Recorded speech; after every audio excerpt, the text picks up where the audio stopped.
नमस्कार, आप देख रहे हैं इंडिया 24/7 और मैं हूं आपके साथ सिमरन घा। इस वक्त मेरे साथ मौजूद है राहुल प्रियंका गांधी जी के राष्ट्रीय प्रवक्ता कुलदीप यादव जी।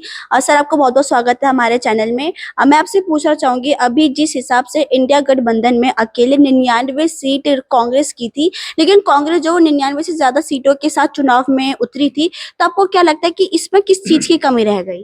पहले तो सिमरन जी आपको तहे दिल से धन्यवाद।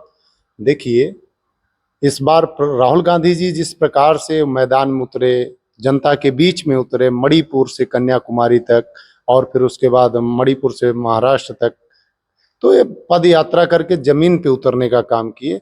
और आज विपक्ष का नेता, उनको देश की जनता भी चाह रही है कि विपक्ष में बैठे और देश की जनता का आवाज उठाएं। तो मैं राहुल प्रियंका गांधी सेना का स्पोक पर्सन हूँ। मैं पहले तो जगदीश शर्मा, जो राहुल प्रियंका सेना के राष्ट्रीय अध्यक्ष हैं, मैं उनका धन्यवाद करता हूं, क्योंकि मैं उनसे बहुत इंस्पायर हुआ और देश के लाखों युवा जो हैं उनसे इंस्पायर हुए, देश की लाखों बहनें इंस्पायर हुई। और आज भारतीय जनता पार्टी की नीतियों के खिलाफ राहुल प्रियंका गांधी सेना के हर कार्यकर्ता जिस मजबूती से खड़ा है, उस प्रकार से कांग्रेस के में जो लीडर हैं वो नहीं खड़े हो रहे हैं। जगदीश शर्मा जी को आप देखिए, किसान का मुद्दा उठाते हैं, मजबूती से उठाते हैं। मेवात में दंगा हो जाता है तब वो हिंदू मुस्लिम उनके अंदर है नहीं। मैं कई बार उनसे व्यक्तिगत मिला हूं, कई बार उनके साथ ट्राइवल्स भी किया हूं, तो उनकी विचारधारा बहुत ही शुद्ध है और दिन रात जनता का, भारत की भविष्य के लिए वो चिंता करते रहते हैं। मैं बहुत ज्यादा, और लाखों लोग उनसे इंस्पायर हुए हैं। तो विषय ये है कि आज हमारी ये स्थिति जो है, हम 99 सीट पे सिमट गए, हमारी हार है। मैं इसको हार मानता हूं। आप 1984 में देखिए, प्रधानमंत्री मोदी जी कह रहे थे अब की बार 400 पार। 1984 में राजीव गांधी अकेल कांग्रेस 104 सीटें ले आई थी। ये भारतीय जनता पार्टी के बस की बात नहीं है। ये जुमला देते हैं, देश के जनता को ठगने का काम किए। लेकिन राहुल प्रियंका गांधी सेना के कोई भी कार्यकर्ता, जिस प्रकार से राहुल गांधी जी बोलते हैं कि हमारे कार्यकर्ता बब्बर शेर हैं, तो मैं जगदीश शर्मा जी को बब्बर शेर मानता हूं। और वो हमारे हौसलों को भी बढ़ाने का काम करते हैं। और हमारे ऊपर, किसी भी कार्यकर्ता के ऊपर अगर इस भ्रष्टाचारी सरकार के द्वारा प्रताड़ित किया जाता है, मुकदमा किया जा रहा है, तो पहले सर्वप्रथम जगदीश शर्मा जी खड़े हो जाते हैं। और वहीं पे हमारे जो कांग्रेस के सीनियर लीडर हैं, वो कार्यकर्ता से मिलना तक पसंद नहीं करते हैं। आप किसी एमपी के पास चले जाइए, वहां दरवाजे में ताले लगे होते हैं। तो ये कहीं ना कहीं बहुत बड़ी बात है। और सबसे बड़ी बात तो हमारे जननायक राहुल गांधी जी को भी सोचना चाहिए कि जो उनके राइट हैंड थे, लेफ्ट हैंड थे, आज वो सब भारतीय जनता पार्टी में भाग खड़े हुए। लेकिन हमारे जगदीश शर्मा जी 2018 में आप देखिए किस प्रकार से ईडी द्वारा भी प्रताड़ित किया गया, उनको डराया भी गया कि भारतीय जनता पार्टी के खिलाफ आप मत बोलिए। लेकिन बब्बर शेर की तरह वो लड़ते रहे और कार्यकर्ताओं में एक हौसला बढ़ाने का काम भी किया है। सर, आप ये बताएं कि आपके हिसाब से जो आप बता रहे हैं कि जो राहुल प्रियंका गांधी जी के अध्यक्ष जगदीश शर्मा जी, उन्होंने राहुल गांधी के साथ साथ, जैसे राहुल गांधी आम जनता से मुलाकात करते थे, किसानों से मुलाकात करते थे, बहन और बेटियों से मुलाकात करते थे, यही सेम काम जगदीश शर्मा जी ने किया है। तो आपके हिसाब से इसके अलावा जगदीश शर्मा जी ने लोगों के लिए और क्या क्या काम किया है? देखिए, जगदीश शर्मा जी, आप कोरोना काल में देखिए, गरीबों की मदद किए, खाना, राशन, कपड़ा लत्ता, हर एक चीज देने का काम किए। और भारत के, मैं पूर्वांचल से आता हूँ, मैं ये पहलवानों के प्रोटेस्ट में आया था, मैं पहलवानों के लिए लड़ा, उनके लिए, और फिर डिटेन हुआ और जगदीश शर्मा जी से मुलाकात हुई। मैं भारतीय जनता पार्टी का भी बहुत बड़ा सपोर्टर था। लेकिन मैंने जब जगदीश शर्मा जी से मिला तो मैं ये देखा कि भाई, ये सिर्फ कांग्रेस को गुमराह किया जाता है, कांग्रेस को गुमराह किया जाता है, गांधी परिवार को गुमराह किया जाता है कि ये सब सनातन के खिलाफ है। जगदीश शर्मा जी से मिला तो एकदम धार्मिक, सनातनी और हमेशा सबको साथ लेके चलने का, हिंदू, मुस्लिम, सिख, ईसाई, जो महात्मा गांधी जी कहते थे कि ईश्वर अल्लाह तेरो नाम सबको सम्मत दे भगवान।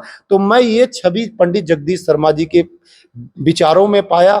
और मेरा ये दिली इच्छा है कि पंडित जगदीश शर्मा संसद में जल्द आए और उनको कांग्रेस की तरफ से एक बड़ा मौका दिया जाए। और करोड़ों लोग आज राहुल प्रियंका गांधी सेना में जुड़ रहे हैं, पंडित जगदीश शर्मा जी के दिशा निर्देशों पे वो काम करना चाहते हैं। कांग्रेस कांग्रेस पार्टी से जो लगाव तो है, लेकिन जो बड़े नेता हैं उनसे उनकी जो कनेक्टिविटी होती है जनता की वो नहीं हो पा रही, अहंकार है। तो ये चीज जगदीश शर्मा जी में नहीं है। राहुल गांधी जी को, बहन प्रियंका जी को, सोनिया जी को इस विषय पे उनको सोचना चाहिए और हमारे नेता जगदीश शर्मा जी के एक बड़ा पद दे, जिससे वो और मजबूती के साथ आगे जनता में बीच बैठे। और सबसे बड़ी बात तो ये है कि जगदीश शर्मा जी, कोई भी कार्यकर्ता भारत के किसी भी कोने से आता है, अगर प्रताड़ित है तो उसको हर संभव मदद करने का आश्वासन देते हैं और मदद भी करते हैं। अब जिस टाइम मतगणनाएं चल रही थी तब आप भी मौजूद थे जगदीश शर्मा जी के साथ एआईसीसी में, कांग्रेस हेडक्वार्टर में, जहां पर जगदीश शर्मा जी के साथ आप भी मौजूद थे, जहां पर आप लोग बैनर लेके खड़े थे। जगदीश शर्मा जी के साथ आप लोगों ने भी ईवीएम घोटाले को लेकर उसी समय एक आवाज भी उठाई थी, जिसमें जगदीश शर्मा जी ने मतगणना की शुरुआत होने से पहले उन्होंने एक भविष्यवाणी बोली, या फिर उसको एक उन्होंने एक एग्जम्पशन कर लिया कि जो कांग्रेस जो है, यानी कि इंडिया गठबंधन जो है, वो इतने सीटों से वो हार सकती है, हार जाएगी। तो इस पर आप क्या बोलेंगे? क्योंकि ये जो बात है, ये केवल अगर हम कांग्रेस के प्रवक्ताओं में देखें तो ये केवल जगदीश शर्मा जी और आप लोगों ने उठाई है। देखिए, हम सब जमीन से जुड़े हैं, जमीन को हम जानते हैं किस प्रकार से धांधली हो रही है, किस प्रकार से ईवीएम की चोरी हो रही है। जगदीश शर्मा जी हमारे जो राष्ट्रीय अध्यक्ष हैं, वो बार बार, आज से नहीं, 2014 से पहले से ही वो बता रहे हैं कि ईवीएम जो है बेकार है, इससे आने वाले समय में इसका परिणाम हमें बहुत बुरा भुगतना पड़ेगा। वो पुराने नेता हैं, 40-50 साल हो गया वो कांग्रेस में सेवा करते हुए एक बड़े पद तक वो रह चुके हैं, लेकिन आज कुछ भ्रष्ट जो नेता कांग्रेस में बैठे हुए हैं, इनकी छवि को बार बार खराब करने की कोशिश करते हैं। लेकिन मैं आपके चैनल के माध्यम से कहना चाहता हूं कि हम मरते दम तक जगदीश शर्मा जी के साथ रहेंगे, उनके विचारों के साथ रहेंगे। आप देखिए, विपक्ष का नेता बनाने के लिए पहले सुबह से हम 4 बजे सुबह, विधानसभा की चुनाव आप देखिए, लोकसभा की आपने चुनाव देखा, विधानसभा की चुनाव हम 5 राज्यों में जीत रहे थे।